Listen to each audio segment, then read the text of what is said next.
a chill wind swept through the hills of Athens, rustling the trees around the neighborhood of Kerameikos, where Athens' largest graveyard lay, dotted with stone sepulchres. It was the winter of 431 BC, some 50 years since the great victory of Themistocles over the Persian invasion at Salamis, which opened the path to decades of expansion and prosperity for Athens. Now the city stood as the leader of a virtual empire in the extensive alliance called the Delian League, an instrument for enrichment, military defense, and control over numerous other cities and islands of Greece. But now, in the year 431, as a large crowd of Athenians huddled among the tombs in the Kerameikos, their faces stern and sullen, and some tearful, a new wind was blowing. Athens' rapid growth and hegemony over the Delian League had drawn the concern of the other major power of 5th century Greece, the state of Sparta. Presiding over their own alliance, the Peloponnesian League, the Spartans watched as Athens' power and ambitions grew to cover the Aegean Sea, and wariness sometimes gave way to war. But a tense peace had held until the years just before this fateful day in winter of 431. Flashpoints at the island of Corcyra and the cities of Corinth and Megara set the rival powers of Sparta and Athens on a course for open war. Sparta had sent its fearsome army east into the region of Attica surrounding Athens, and laid waste to the countryside around the city. Avoiding large-scale engagement in hopes that the Spartans would turn home and refuse to occupy the land, the people of Attica had flooded into the walls of Athens, taking shelter as their farms and towns were put to fire and sword.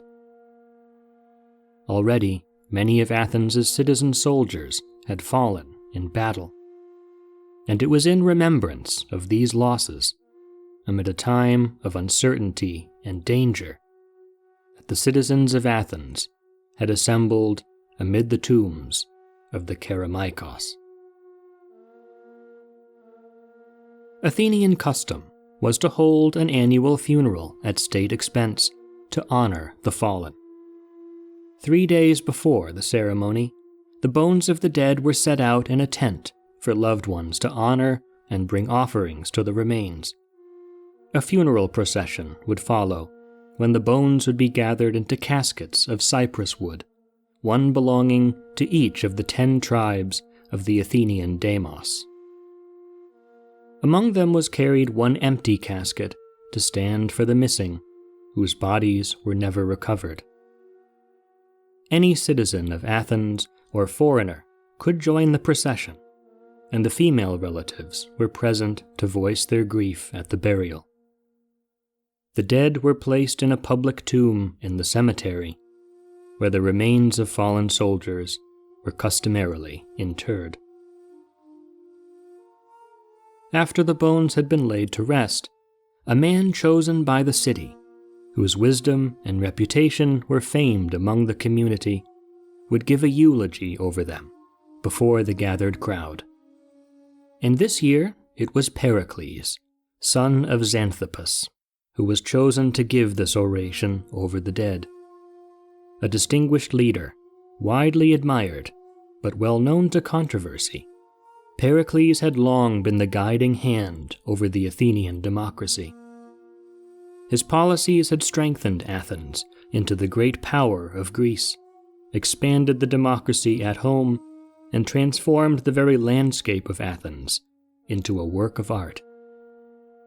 Looming above the southern horizon of the Kerameikos was the sacred hill of the Acropolis, which Pericles had made the center of a vast rebuilding program after the destruction wrought by the Persians. Under Pericles, the spoils of Athens' empire, the tribute exacted from the allied cities of the Delian League, had funded masterpieces like the Parthenon. It was now left to him, as the first citizen in Athens, to speak on the solemn occasion of this funeral, to mourn the dead, but also to rekindle the hopes of the living. When the time for his speech had come, Pericles stood upon a raised platform to be heard as widely as possible by the crowd. And this is how he spoke.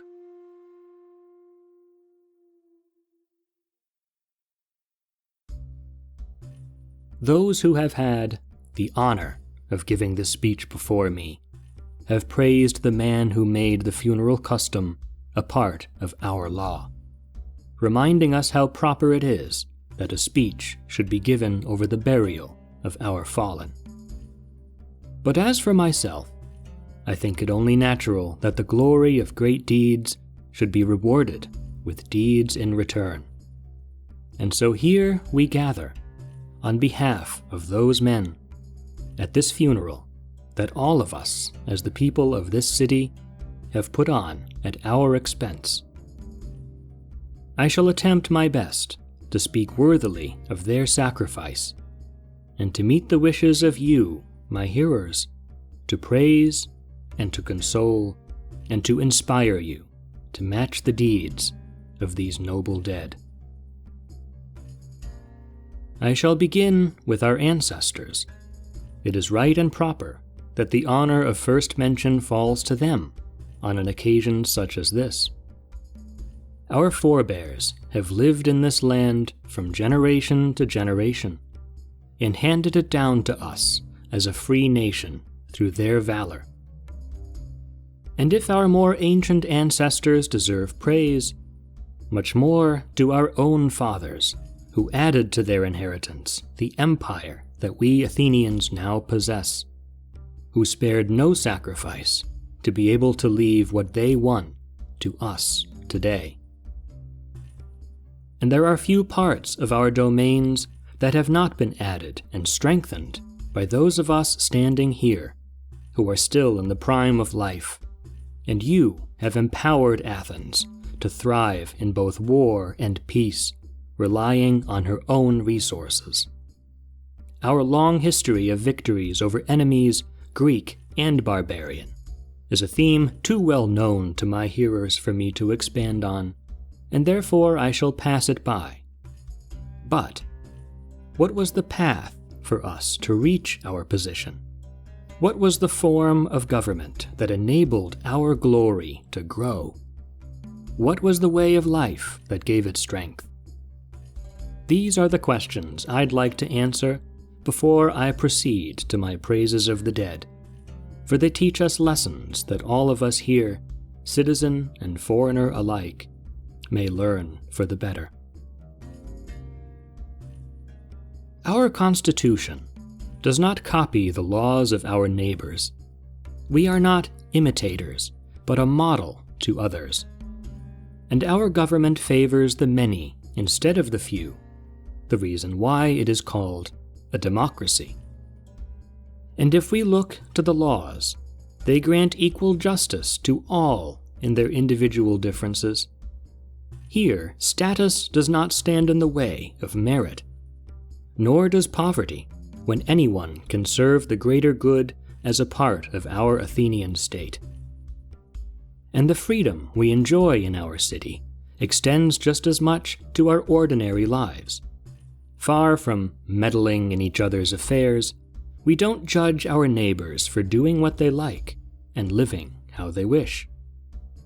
But nevertheless, we put a high value on the rule of law in our land, respecting our codes and officials, especially when it comes to the defense of the innocent, even when such laws, the ones by which we all must abide to live lives of dignity, are not yet written. We work hard, but have plentiful means to refresh the mind and body. We celebrate games and sacrifices all year round. We take pleasure in the elegance of our private buildings, while the grandeur of our city draws the goods of the world into our harbor, so that we people of Athens enjoy the luxuries of foreign nations as much as we do our own. In our conduct of war, we distinguish ourselves from our foes. We throw open our city to the world and never exclude foreigners from any opportunity of learning or observing, even when the eyes of an enemy may take advantage of our generosity. We put our faith not as much in systems and policies as we do in the character of our citizens. Our rivals are educated from birth under a painful discipline, but we Athenians are every bit a match for them, while living in full security and freedom. The Spartans must call upon ranks of allies to do their bidding, but we are capable of fighting our own battles on any soil, facing down any danger from anyone. But these aren't the only features of our city that are worthy of admiration. We cultivate refinement without extravagance, and knowledge without weakness. Our wealth we employ to utilize rather than to flaunt, and do not look down on the poor, but only those who decline to seize opportunity. Our politicians are engaged in private affairs, and our private citizens are well versed in civic business. And we regard discussion and debate not as a distraction from progress, but essential to any wise course of action. We Athenians are uniquely daring, but also uniquely thoughtful about our choices. In generosity, we are equally unique, winning our friends by bestowing favors, not by receiving them. And it is only the Athenians who share their gifts not out of calculated self-interest, but the confidence of magnanimity. In short, I say that as a city, we are the education of all Greece, and that no man is as self-reliant, as capable in a crisis, or as resourceful as an Athenian. This is no mere boast tossed out for this occasion, but a clear fact, and as proof, we have only to marvel at the power our city has won. Athens alone, when put to the test, is proven to be greater than its reputation, and no subject of ours questions our merit as leaders. We have won the admiration of today and posterity through the indisputable proofs of our glory. We have no need of a Homer to sing our praises in epic verse, when we have forced every sea and land to be the highway of our daring. And everywhere, whether for good or ill, we have left enduring monuments behind us. This is the Athens for which these men, in their devotion, nobly fought and died. And may every one of us who live on be ready to suffer in the same cause. I have said so much about the virtues and benefits of our land to make all the more clear that our stake in this war is not the same as our enemies, who have none of these blessings to lose if they are defeated. But we do. And the proof of what I say about the glories of our city is right before you, here, in this very tomb that contains the remains of our heroes. The sacrifices of these men and countless others have made Athens all that it is. By praising the glory of our land, I praise them. None of them allowed either wealth, with its promise of pleasures, to unnerve his spirit, or poverty, with its hope of one day attaining freedom and riches, to tempt him into avoiding danger. No, believing that revenge against their enemies held more value than any self-interest, they gladly accepted the risk to pursue a glory filled with peril, and put their own wishes behind.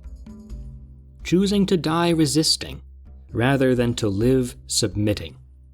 The only thing they fled was dishonor, when they valiantly met death on the field, face to face. These men fell as befits men of Athens.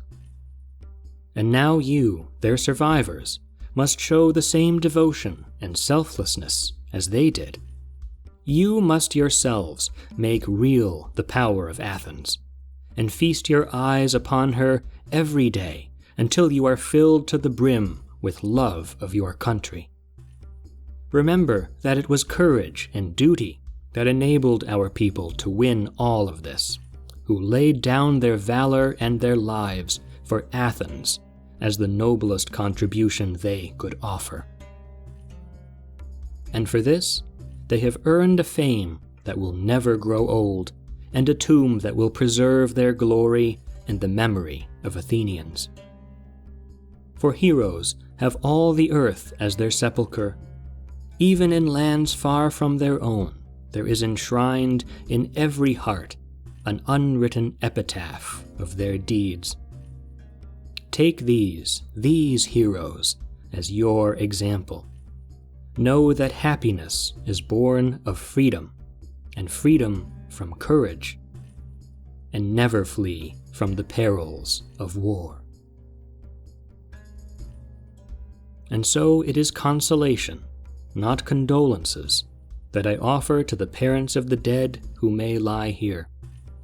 The life of a person is subject to numberless random fortunes and misfortunes, but happy indeed are those who have met with a death as noble as theirs. I know all the same that this may do little to soothe your sorrow, especially when reminders of the children you lost will still be all around you. Grief is felt not so much for the lack of what we have never known, as for the loss of what we have long been used to having. Yet those of you who are still of an age to have children must bear up in the hope of bringing up others in their place. Not only will they help you to move on from the past, but they will provide aid and security to our city. On the other hand, those of you who have passed your prime must congratulate yourselves that the best part of your life was blessed indeed, and that the time that remains will be brightened by the fame of the departed. For it is only the love of honor that never grows old, and it is honor that brings joy to the heart, even in the twilight of our lives. Turning to the sons or brothers of the dead, I see a hard struggle ahead of you. However great your merit may be, even approaching their fame will be no easy task, let alone surpassing it. The envy of great deeds is for the living. For the dead, their honor has already reached a place beyond any rivalry. And lastly, if I must say anything on the virtues of women to those of you who are widowed, I have only this brief encouragement. Your glory will be great, if only you don't fall short of the character nature gave you. And it will be greatest for the woman who is least talked about among the men, either well or badly. And so, now, my task is finished. I have performed it to the best of my ability. Those who are interred here have received part of their honors already, and for the rest, their children will be brought up until maturity at public expense. Our city offers a valuable prize as the crown of victory in this race of valor, to reward both those who have fallen and those who survive them. And where the rewards for merit are greatest, there the best of citizens are found. And now that you have brought your lamentations to an end, you may all depart.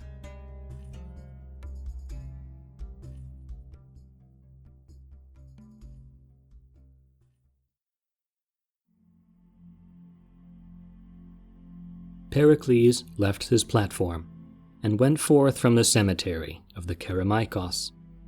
The gathered crowd, drying their tears, gradually ebbed away from the sight of the tomb until the graveyard was cold and empty once more.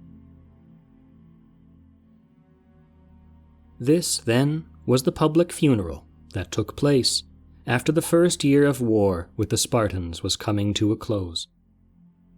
Little did the people of Athens know, as they heard Pericles' fine rhetoric and gazed upon the grand constructions of the Acropolis, that decades of bloodshed, privation, and upheaval lay ahead. Far from a temporary skirmish, the war between Athens and Sparta, known to history as the Peloponnesian War, would grow like a rolling fire, consuming the entire Greek world for 27 grueling years. And even sooner than this, in the years right after Pericles had delivered his stirring address, Athens fell victim to a plague of horrific proportions, suffering countless dead and months of despair and chaos in the city. The plague would claim the life of Pericles himself, and usher in successors who were far more eager to stoke the fire of war than he had been. In a moment in time, that day in the winter of 431, Pericles' oration captured both the great pride of Athens and, in hindsight, the tragic fall that awaited.